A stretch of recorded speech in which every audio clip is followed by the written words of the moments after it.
सुंदर झालं, कारण खेळ आहे, खेळात हार जीत असते, 19-20 होत असतं. निकाल आयोजकांनी सुंदर दिले, ड्रोनच्या सहाय्याने बघून दिले, त्याबद्दल सुद्धा आयोजकांचा आभार.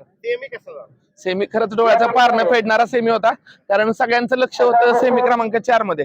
कारण 1 नंबरला सुंदर आणि माणिकची गाडी होती, 2 नंबरला आपली होती आणि 4 नंबरला पुसेगाव हिंद केसरीचा जो मानकरी होता हरण्या आणि राजाची गाडी. खऱ्या अर्थानं एक मैत्रीपूर्णच लढत होती, कारण आम्ही सेमीला जाण्याच्या अगोदरच गर्निकीच्या राजा बबलू दादा यांची आमची बातचीत झाली होती. खेळ आहे याच्यात कधी ना कधीतरी आमने सामने यावंच लागतं, मात्र हार झाली तरी ती पचवायला लागते आणि जिंकलो तरी आपले पाय जमिनीवरच असले पाहिजे.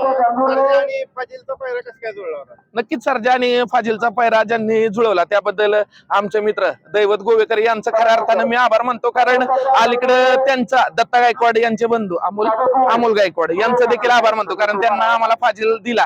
कारण आता फाजिल गुलालातच आहे आणि दैवत गोवेकर हा खऱ्या अर्थानं बैलगाडी क्षेत्रातला एक किंग मेकर आहे. त्यांच्यावर जी काही टीका होते की बाबा ते दुसऱ्याचं नाव वापरतात नाहीये, कारण मला अजून आठवतं की फाजिलराव हा चर्चेत नव्हता, मात्र त्यांना मला चर्चेत येण्याच्या अगोदर सांगितलं होतं की सर हा बैल फाजिलराव येणाऱ्या 2-3 मैदानामध्ये तुम्हाला नक्की चांगल्या पद्धतीने गुलाला दिसेल आणि तो पहिल्या आणि दुसऱ्या क्रमांकातच दिसतोय.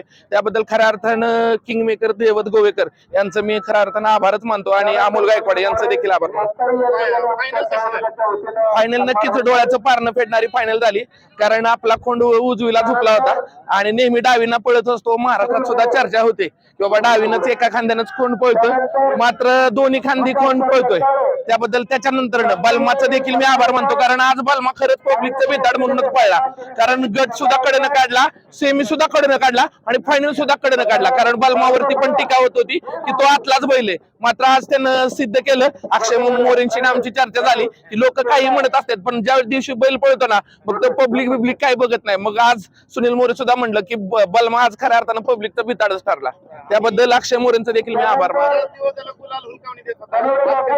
नक्कीच गुलाल हुलकावणी देत होता. खेळ असतो बघा, आता खेळात हार जीत असते आणि गेली 2 मैदान झालं. आता आपण पण इथं जिथं बोरीला मैदान झालं तिथं सुद्धा घरची गाडी पडली, गुलालात आलो आणि आज सुद्धा सुंदर गाडी पळाली, 2 नंबर केला.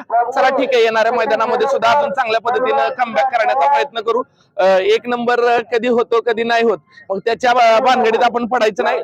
आपला बैल चांगला पळतोय म्हटल्यानंतर चालूच राहायचं. आणि एक शेवटचा प्रश्न, तुमचा माझा सगळ्यांचा लाडका रुस्तमी हिंद केसरीचा मानकरी हिंद केसरी बकासूर कसा पळाला? नक्कीच बकासूर सुद्धा चांगला पळा, कारण पब्लिकनं सुद्धा 4 नंबर करणं म्हणजे सोपी गोष्ट नाही. बकासूर हा महाराष्ट्रातला नंबर 1चा बैल आहे, आजही आहे, उद्या आहे आणि परवाही राहील. कारण त्या बैलाला आता तोडच नाही, शेवटी पब्लिक न आल्यामुळे तर थोडंसं इकडे तिकडे होत असतं, तेवढं पण समजून घेतलं पाहिजे. कधी त्याचा 4था क्रमांक आला म्हणून काय नाही तर नंबर 1नच पळणारा बैल आहे. आणि त्याबद्दल बकासूरचे मालक मोहिल शेठ धुमाळ असतील, त्याबरोबर त्यांचे जे पळला तो बावऱ्या त्यांच्या आबा शेवाळे यांचं देखील मी अभिनंदन करतो, कारण खूप चांगली गाडी पळाली.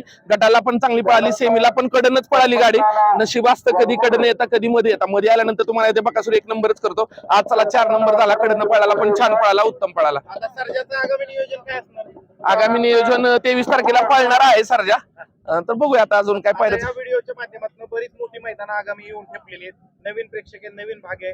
या प्रेक्षकांना या व्हिडिओच्या माध्यमातून तुम्ही काय आव्हान कराल मैदानावर जे प्रेक्षक असतात? मैदानावरील प्रेक्षकांना सांगणे की तुम्ही जेवढा लांबून खेळ बघाल तेवढा खेळ चांगला आहे. कारण काय होतंय की आजकाल प्रेक्षक अति उत्साहीपणा त्यांचा नडतोय, कारण बऱ्याच लोकांना असं वाटत असतं की मला जवळून जाऊन शर्यत बघायचे. त्या नादात त्या जोशात काय होतंय की पब्लिक खूप आत येते, म्हणजे कडेच्या गाड्यांना त्याचा खूप त्रास होतोय, पुढे पण खूप त्रास होतोय, कारण पुढून सुद्धा प्रेक्षक आत येते. त्याच्यामुळे प्रेक्षकांना सांगणे थोडस आपण आपल्या जीवाची काळजी करत त्याच्यामुळं व्यवस्थितरित्या जर शर्यत बघितली तर ही संस्कृती ही परंपरा अजून चांगल्या पद्धतीने चालेल.